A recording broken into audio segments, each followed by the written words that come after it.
Hello everyone, I hope you're doing well. I am so excited for today's video. I've thought about making reading log videos for months now, and truth be told, I've tried and failed to make one since January. Yikes, I know.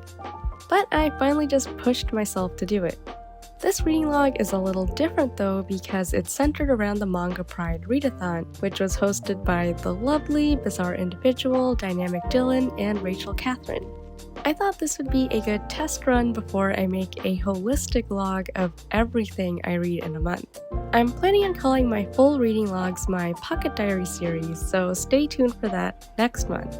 Moving on to this video, this was my very first time participating in any sort of reading challenge, and I'm just so happy that I could do it during Pride. I won't get into the details now, but manga was actually very crucial to my journey of self-acceptance. So talking about manga in the context of Pride is so special, and I am so thankful to the three hosts for putting this on again this year. Recently, I've been in a battle for space in my room, so for this readathon, I also wanted to just focus on rereading my favorite manga, as well as reading digitally where I could. There are 24 categories, and many of the manga I read fell into multiple buckets, but I tried not to double dip. And even though I read many more manga during Pride, I only picked one or two for each category because I didn't want this video to be too long. Anyway, I have rambled enough, so let's get started. Box number 1, read a BL. And wow, this one was made for me. No surprise, but I do read a ton of BL. First, I read Mourning, A New Departure by Megu Iroha, which is on Futekiya. Wow, this was one of the most intense and heartbreaking things I have ever read. My heart hurt so much for Yukito. All of the abuse he went through was so awful. I just wanted him to escape from his life. But I also understood what compelled him to stay. It's his family after all. It's not an easy situation to walk away from. But wow, this manga hurt me so much. I just wanted things to get better, and quickly at that. In terms of actual writing, I actually wanted everything to be fleshed out much more. The whole manga wraps up in about 5 chapters plus 1 extra, which isn't really enough space to explore trauma, abuse, and also healing. Basically, I would have loved to just read more. We all deserve a long, happy ending. My second pick for this category is The Revolutionary Alpha by Kashima Kotaru. This one actually surprised me a lot. This manga was a very unique take on the Omegaverse setting. I loved the overlay of alpha, beta, omega dynamics with class disparity. I thought that was so interesting. Obviously, class issues are awful and sad, but I really loved how the couple in this manga were of different social standings. It just broke my heart to see Simon want to give up his love for the sake of Maurice's future. Like, no, you silly man, Maurice does not want that. No one wants that. This manga really tugged on my heartstrings. The love between these two was so sweet. I do wish we got to see more of the actual revolution itself, but the fact that they want to change their societal norms at all was just so cool. Even though this is clearly fiction, I can't help but hope that Maurice and Simon succeeded in changing their society. Next box on the board that I ticked off was Red on the Cover. I thought the cover color prompts were so cute because imagine making a literal rainbow out of your manga. How beautiful would that be? For this one, I read The Cat Proposed by Hayane Dento. This was published by Tokyopop, but I read it digitally on Inker Comics. I'm not sure if I said that correctly, but it's spelled INKR and then comics. I originally signed up for this app because I wanted to read a BL manhwa, but I found that the app has so many Tokyopop and Kodansha manga on it. It's a treasure trove. The reason why I picked this manga is that I see cat, I click. But seriously, I can't wrap my head around how absolutely gorgeous and perfect this manga was. I love all sorts of folklore, including Japanese folklore, so I had a lot of fun learning about Bakeneko in this manga. It was just so charming and whimsical, and I was even moved to tears at one point. The wildest thing is that I've actually read almost all of Hayane Tento's manga a while ago on Futekiya, and I really love their work. It's all so good, and I kept thinking to myself that I really want to buy some of their manga physically. So when I found The Cat Proposed and saw the author, I thought, wait a minute, this name is very familiar. This art is very familiar. Basically, I was stoked. I'm definitely going to pick up a physical copy of The Cat Proposed at some point, and I may still buy some of their other manga in Japanese at another point. But seriously, what a small world. Next, for the rereading a favorite category, I had to go back to my tried and true Our Dreams at Dusk by Kamatani Yuki. This is one of my all-time favorite manga. It's so incredibly comforting to me, so it felt like the perfect thing to read during Pride. Just thinking about this manga makes me tear up, so you can only imagine how much I cried while reading it again. For example, how the lounge lets each of them just be as they are is so moving. And the lesbian couple is still one of my all-time favorite couples ever. This manga is so honest and so raw in terms of the harsh reality of the LGBTQ community in Japan. But I also thought it was very hopeful, and I felt cathartic reading it. If you ever feel like you just need the assurance or affirmation of a community, this manga is a must-read. This is one I can reread over and over again, especially when I'm going through it. Next, for featuring a non-binary character, I read Love Me for Who I Am by Konayama Kata. Technically, I read this at the end of May, but I was already preparing for the Manga Pride readathon at that point, so I included it anyway. Pride is all year long anyway, right? I talked about this manga a lot in May's haul, but to recap, I enjoyed this volume so much. Like I mentioned last time, I love this cafe, and I was so intrigued by what brought each person there and what made them want to stay.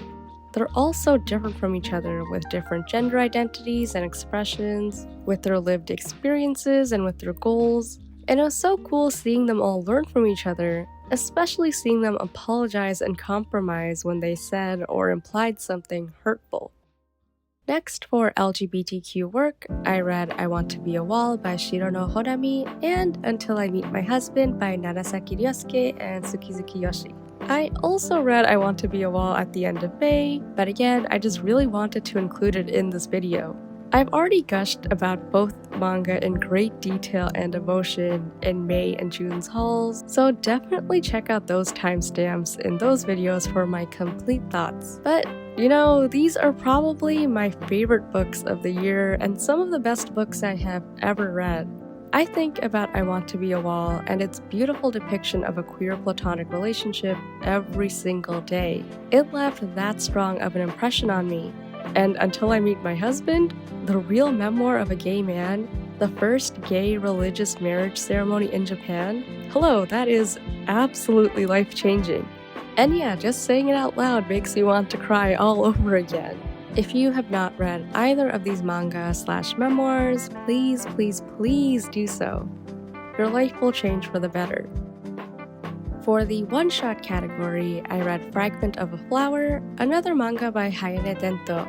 I mentioned earlier that I am a big fan of this author. All of Hayane's stories have such a memorable charm to them. Twins who like to swap places all the time until they both fall in love with the one person who can always tell them apart, a man scared of a ghostly fireball outside of his room, clumsy first loves hidden from view. They are all so charming. As you can probably tell, I sincerely enjoy reading all of Hayane's works. I always feel so cozy doing so.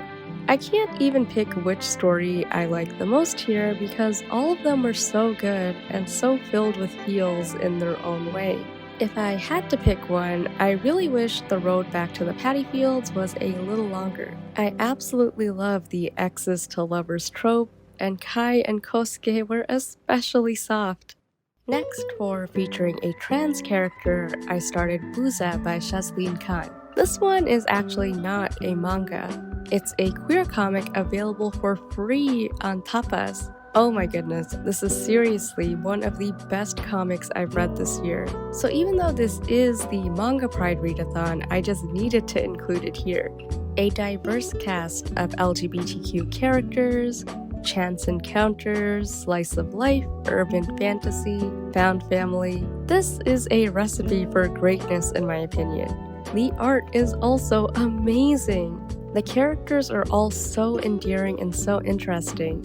In short, I love this comic, and in some ways it also helps me feel more comfortable in my identity too. And I think that's one of the beautiful things about Pride and community, just feeling comfortable as you are. This is so magical, figuratively, literally, emotionally, basically in every way. I need to race through this video so I can go back to reading. It is that good. Next, for a friend's favorite. This is very awkward, but I actually have nothing for this category. I do have friends, I promise, but I honestly couldn't remember any of their favorite LGBTQ manga. I'm so sorry to all of them. Recently, I started making a list of people's general manga recommendations, so maybe I need to be more diligent about that and add some more LGBTQ manga to that list as well. This is an open call to all of you. If you have any recommendations, please let me know. Next, for Orange on the Cover, I first read Fall of an Immortal by Mushiba. This was seriously one of the funniest manga I have ever read. The main couple is so eccentric and weird and hilarious. One character can literally fly/jump through the sky and fights people as a hobby. The other is the heir to a major company who's a little arrogant, but also very cute and very awkward. This is a pair that fought a bear together, and that solidified their relationship. I had so much fun reading this manga. It was nonsensical and bizarre, but also so sweet and fun. A couple that laughs together, fights together, sings together. What's better than that? I am so glad I stumbled upon this manga. Next, for continuing a series, I read Black or White by Sachimo and My Love Mix-Up by Hinekure Wataru and Aruko. I love both of these mangas so much, and I'm so glad I started both of them. I've talked about them frequently in my past manga hauls. My Love Mix-Up in particular is so cute and funny, and it always hits the spot. If you prefer your romance a little more dramatic though, but still just as sweet, Black or White is the way to go. This month, I actually just picked up Volume 3 of Black or White and Volume 4 of My Love Mix-Up. And since I'm going to talk about these manga again in this month's manga haul, I will just end things here for now. Then, for Yellow on the Cover, I read My Sweet Husky Papa by Katagiri Laila. I wanted to read this because the title was so cute. Husky is the kindest, cutest, sweetest father figure I've read about in a long time. Let this man be doted on forever. Overall, I really did like this manga. The chemistry between Inukai and Husky was really nice, but I got a touch weirded out by the daddy issues. It wasn't anything serious, but it was just a touch odd in an otherwise wholesome manga. And that being said, I really love seeing Inukai basically fall in love for the first time, and Husky overcome his trauma with his failed marriage. The way they both accepted each other just as they are was also so nice. They both grew up a lot in just one volume. Again, I also love how weird they are. A good weirdo for weirdo couple is truly hard to come by. The next category is Read a GL. This one was a fun one for me because I don't read GL that often. I read a couple here and there, but it's definitely nowhere near how much BL I read.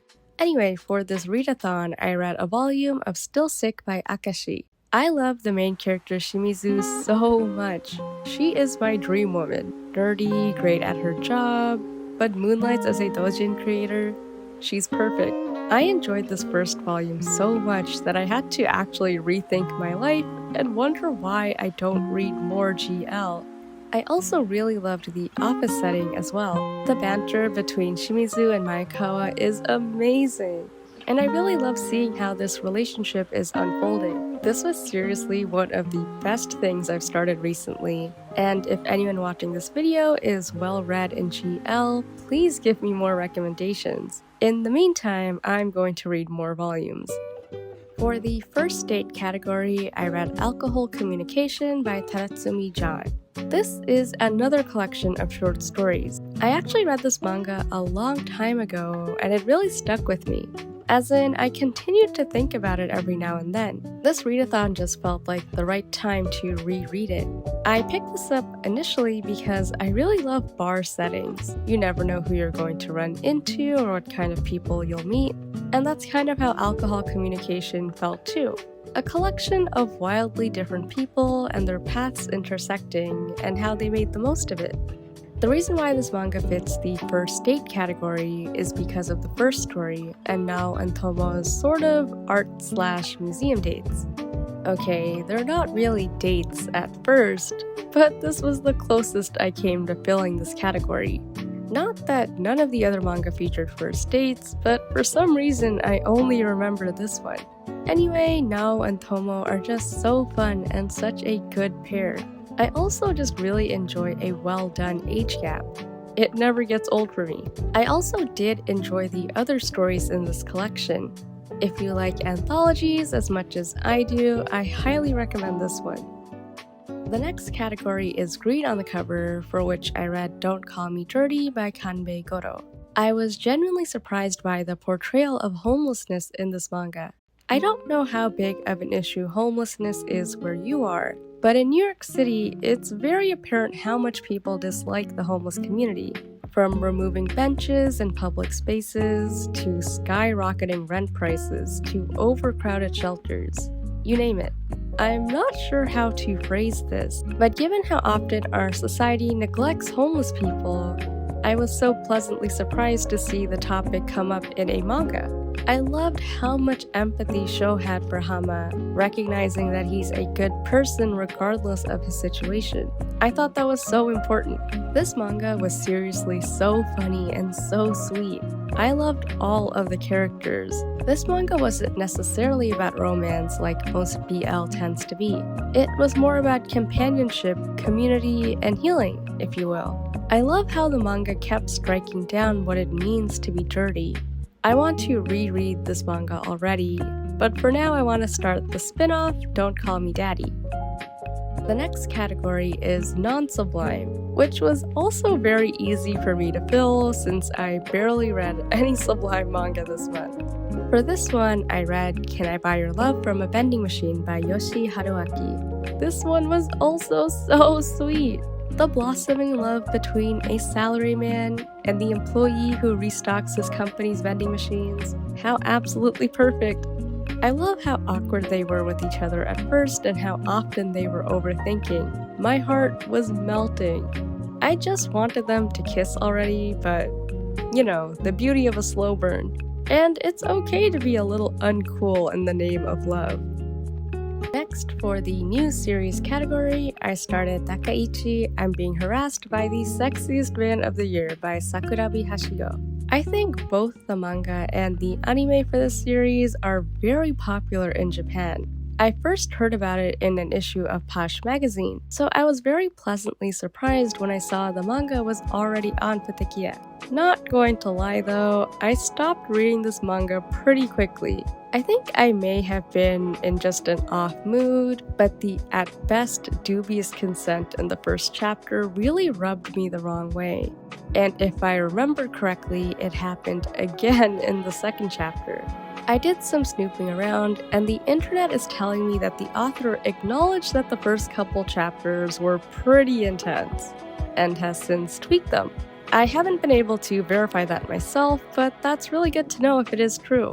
I think in the future I may go back and read more of this manga, or I might try the anime instead. I really do want to like this story because I enjoy rivals to lovers a lot. For blue on the cover, I read The Dog Will Not Give Up, Unrequited Love by Kihara Noriko. I read this one because I thought the title was so cute.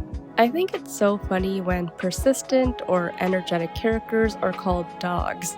It just makes me smile. I love the archetypical playboy or no strings attached kind of character, falling in love for the first time. So I had a lot of fun with this one. I actually wanted it to be more angsty and for the chase to go on longer, but the manga ended up being much sweeter than I anticipated. I also really liked the art style. It was very pretty to look at. Also for blue on the cover, I read Dancing Colors by Furukawa Tasuku. Wow, this manga was amazing. It had it all. I felt like I struck gold with this one. It had the perfect amount of angst, pain, longing, and desperation. It was all so good. I've read plenty of adult industry manga, but I don't think I've ever read one about pole dancing, especially men's pole dancing. This was so beautiful. The art for sure. But the dances themselves were so captivating. The chemistry between the main couple was also out of this world. Again, the angst. I just love how they learned to lean on each other and grew because of each other. Any story that tackles passion and reviving one's passion is a win for me. I wish things got fleshed out a little more, but what we did get in this manga was still really good. Next, for a 2022 release, I read Tomorrow Make Me Yours by Miyama Kaoruko. I talked about this manga in much more detail in my previous manga haul, but this was a very sweet and very straightforward BL, something much needed after a lot of the heavy things I read recently. I really enjoyed reading this one for its cuteness, and honestly, you can't really go wrong with Tokyopop BL. They have licensed a lot of amazing manga recently. The next category is summer setting. I am positive that at least some of these manga or comics did take place in summertime, but I didn't really pay attention to the setting while I was reading. So technically, I'm sure I read something that fits in this category, but I didn't intentionally do so, so I'm not going to count it. This does make me want to pay more attention to setting while I'm reading though. Of course, sometimes the season does not affect a story, but it's still nice to note, right? Next, for office romance, I picked Romance with Etude by Kisaragi Manami. This one is actually set in the entertainment industry with the two main characters, both stage actors. I know it's not technically an office, but it is still a workplace. Opposites attract. A veteran actor who needs to try new roles meets a bright-eyed newbie. It's just excellent. I think it's especially tantalizing with actors and the whole getting advice from your senior and all of that. And will character bleed affect the relationship at all? I live for this stuff. All in all, I really enjoyed this manga. The dynamic between the couple was so good. They are so cute together. I also had a lot of fun reading and seeing how they prepared for this play and how the chemistry between them developed so quickly. Also, I really wanted to watch the play itself. From the bits we got to see, it sounded so angsty. Up next is Cuddling. Kind of like with the summer setting category, I'm sure a lot of the manga I read this month did feature cuddling, but I didn't pay attention to it at all. I feel so bad about that. So this is another category I probably did fulfill, but I have no record of doing so I'm just leaving it blank. Maybe I'm just not a cuddler.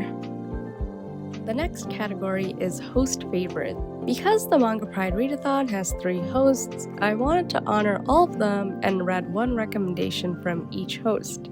The first host favorite I picked was from Rachel. I read There Are Things I Can't Tell You by Mofu Mofu Edako. Oh my goodness, this one hurt so badly. I feel like if someone stomped on my chest, that probably would have hurt less than this manga. Pain of a one-sided love. I literally had to put my phone down and stop reading after the first chapter, to reset my feelings a little. My thoughts on this manga are a little complicated. On one hand, I thought it was way too melodramatic for me, but on the other hand, I also very much enjoyed Kyosuke's journey in combating his internalized homophobia. He's a very flawed but very interesting character. I also really enjoyed the parallels between his work and his love life, but my poor heart and the roller coaster of feels I went on thanks to this manga. I am so glad it had a happy ending because I probably would have lost my mind if I had to see these two suffer and pine for any longer. The next host favorite I read was from Dylan, Dick Fight Island by Ike Reibun. I talked about this in length in my manga haul, but the abridged version is that I absolutely loved Volume 1. It was so funny, romantic, wholesome, and sweet. I loved all of the characters so much. I seriously can't wait to pick up the next volume and learn more about all of the cultural practices on this group of islands. I had way too much fun reading this manga, and fun is what manga is all about. And finally, from Bizarre Individual, I read Melting Lover by Yamada Bokuro. I think this is a manga they pointed out when they introduced the readathon. I'll also talk about this manga more in my upcoming manga haul, but wow, this was so wow! I think I would broadly classify this as a dark sci-fi, and when I say dark, I mean dark. There are some seriously depraved characters here. But I couldn't put this down either. Each of these stories were so unique and so different. I've never read a story featuring a blob character, for example. That was so interesting. It was all so odd that I can't forget any of the stories that I read. Then, for Purple on the Cover, I read Paint Love and the Colors Will Bloom by Kon Shota. I know there's not that much purple on the cover, but I think this is enough, right? It's still a really beautiful cover. I love when two people who live in quote-unquote different worlds meet. In this case, it's a charming, playful former athlete meeting a quiet, somewhat serious artist. I loved this manga. This might sound a tiny bit mean, but I absolutely was fascinated by how Leo and Ryuji had dreams that they were close to giving up on because of their bodies, and how Leo felt inspired to keep trying because of Ryuji, and how in turn, Ryuji pivoted because of his conversation with Leo. Again, I just love a manga that centers around a character's dreams and how they hope to accomplish them. On a side note, after reading this manga, and perhaps because of the influence of Disability Pride Month, I wanted to learn more about color vision deficiency, and I found out it's not actually considered a disability. Well, it's considered a minor disability in some places. Just a random fact for the day. Overall, I loved everything about this manga. The art, the main couple and their dynamic, their beautiful smiles, the story, the life lessons, they were all fantastic. It had me smiling the entire time, and I just had so much fun.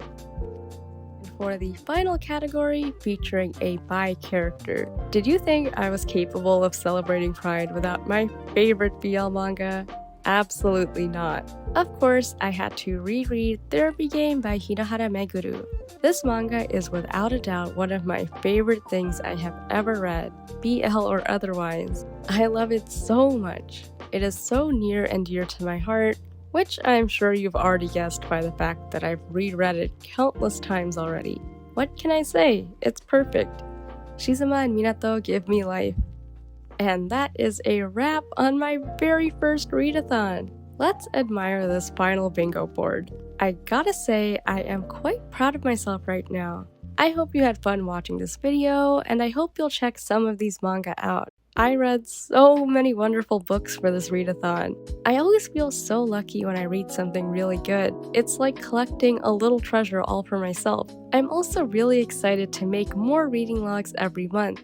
I think it'll be lots of fun. I hope you're always safe, happy, and healthy. See you next time.